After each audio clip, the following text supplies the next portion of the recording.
My sister blamed me for her divorce and my family abandoned me for that. 3 years later, I see her working at McDonald's and she asks for help, but then I get to know this shocking truth. I, 28M, come from a family where my elder sister Marie, 34F, has always been the golden child. Our parents doted on her, giving her everything she wanted while often neglecting my needs. Growing up, I learned to keep my head down and stay out of trouble, as any attempt to stand up for myself would result in punishment or ridicule. Marie got married to Lucas, 36M, when she was 25. I was happy for her, hoping that marriage would help her mature and become more responsible. However, I soon realized that wasn't the case. Marie continued her party lifestyle, often staying out late and coming home drunk. I overheard arguments between her and Lucas about her behavior. But our parents always defended Marie, saying Lucas was too controlling. About 2 years into their marriage, I started noticing signs that Marie might be cheating on Lucas. She would get mysterious calls late at night, hide her phone when anyone was around, and make up excuses to leave the house at odd hours. I didn't want to believe it, but the evidence was mounting. One day, I accidentally saw a text on Marie's phone from someone named L, talking about meeting up at a hotel.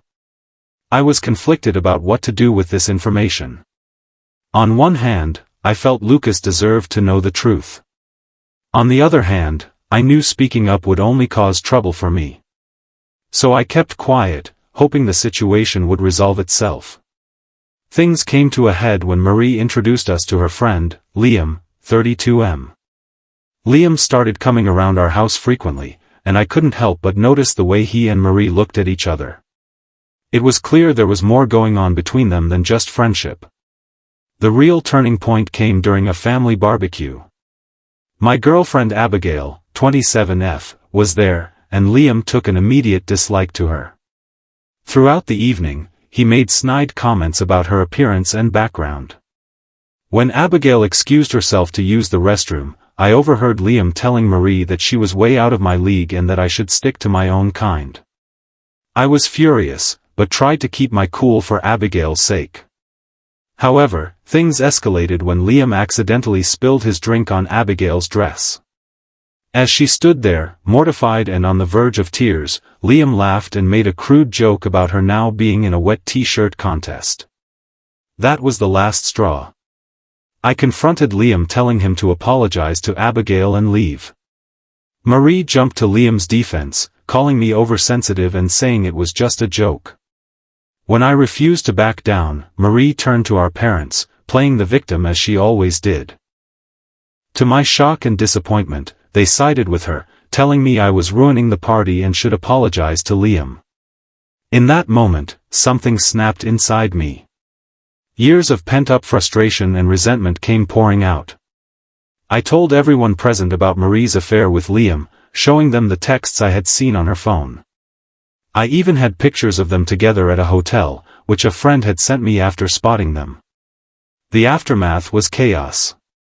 Lucas was devastated, Marie was screaming at me, and our parents were in shock.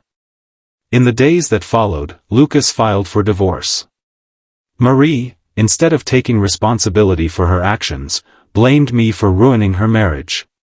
She cried to our parents, spinning a tale about how I had always been jealous of her and had made up lies to destroy her happiness. To my disbelief, our parents believed her. They accused me of betraying the family and causing unnecessary drama. When I tried to defend myself and point out Marie's history of infidelity, they refused to listen. My father told me I was no longer welcome in their house unless I apologized to Marie and retracted my lies. I couldn't believe it. After years of enduring Marie's selfish behavior and our parents' favoritism, I was being punished for finally standing up for myself and my girlfriend. I packed my things and left that night, with Abigail by my side, supporting me through it all. The next few months were tough. I had to find a new place to live and figure out how to support myself without any help from my family. Abigail was my rock during this time, helping me find a job and an apartment. We grew closer through this ordeal, and I realized she was the family I needed. It's been 3 years since that day. I've built a new life for myself in another state. Abigail and I got married last year, and I have a good job that I enjoy. We're happy, and I've learned to let go of the pain and anger I felt towards my family. I thought I had put that chapter of my life behind me until yesterday. I was grabbing lunch at a McDonald's drive-thru when I saw a familiar face at the window. It was Marie. She looked different. Tired. Older than her years.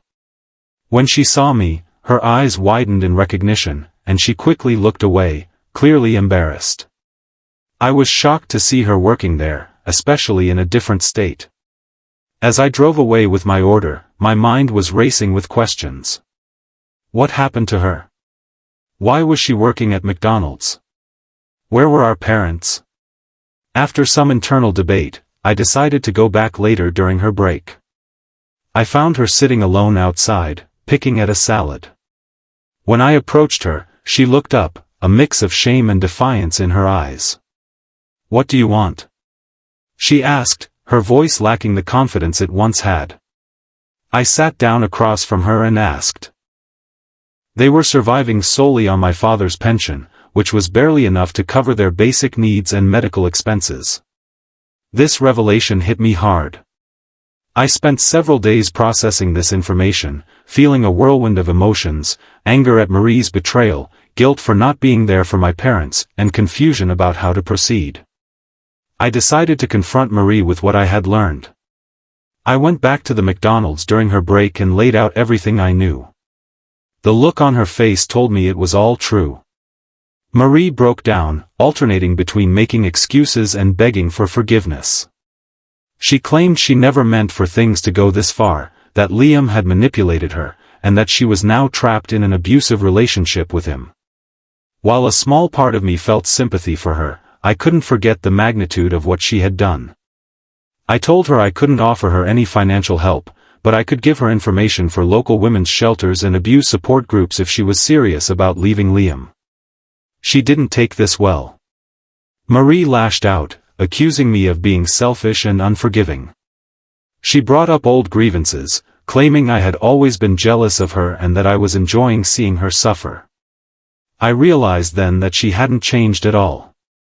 She was still the same manipulative person who had caused so much pain in our family.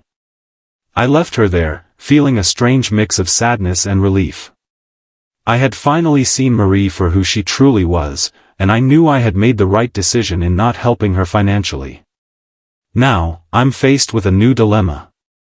Should I reach out to my parents? Part of me wants to help them. They're elderly and in a difficult situation. But I can't forget how they treated me. How they always chose Marie over me, even when I was telling the truth. I've discussed this with Abigail and she's been incredibly supportive. She said she'll stand by whatever decision I make, but she gently reminded me that I don't owe my parents anything after how they treated me. I'm torn. On one hand, I feel a sense of obligation to help them. They're still my parents, despite everything. On the other hand, I'm afraid of opening old wounds and potentially inviting more drama into my life. I'm considering maybe sending them some anonymous financial help through a lawyer without revealing my identity. But I'm not sure if that's the right thing to do either. I could use some more advice, Reddit. How would you handle this situation with my parents? Should I reach out to them directly? Send anonymous help? Or should I continue to keep my distance? Update. It's been about a month since my last update and I wanted to share the latest developments in this ongoing family saga. After much soul-searching and long discussions with Abigail, I decided to reach out to my parents. It wasn't an easy decision and I had a lot of reservations, but I felt I needed to at least know their side of the story. What happened, Marie? Why are you here? She hesitated for a moment before the story came pouring out. Apparently, things hadn't gone well for her after the divorce. Our parents had eventually thrown her out, unable to support her lifestyle anymore. She had moved in with Liam and followed him to this state when he said he had a job opportunity. But it turned out he was running from debt collectors. Now, she was stuck here, working this job to make ends meet while Liam was between jobs. As she finished her story, Marie looked at me with tears in her eyes. "I know I messed up," she said. "I've made so many mistakes. But I'm really struggling now. Is there any way you could help me out? Just a little money to get back on my feet?" I sat there, conflicted. Part of me wanted to help her. She was still my sister after all. But another part remembered all the pain she had caused me and Abigail. I told her I'd think about it and left. Now I'm home, trying to process everything that happened. I haven't told Abigail about seeing Marie yet. I'm not sure what to do. Should I help Marie? Should I try to contact our parents and find out their side of the story? Or should I just walk away and leave the past in the past? I could use some advice, Reddit. What would you do in my situation? Update: It's been 2 weeks since I encountered Marie at McDonald's and a lot has happened since then. I want to thank everyone for their advice and support on my original post. Your comments gave me a lot to think about and helped me navigate this difficult situation.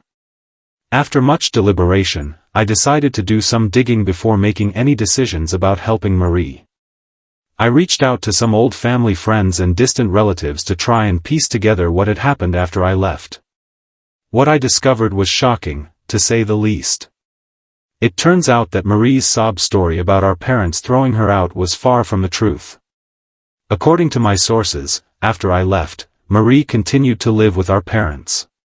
She brought Liam to live with them as well, claiming they were just friends and she needed support after her divorce. For the first few months, things seemed okay. Our parents, still believing Marie's version of events, continued to support her. They even helped her find a job and were paying for her therapy sessions, which I later found out she never actually attended. However, about 8 months after I left, Marie started pressuring our parents to transfer the house to her name. She claimed it was for security and promised to take care of them. Our parents, always eager to please Marie, eventually gave in despite some reservations. What happened next was truly despicable.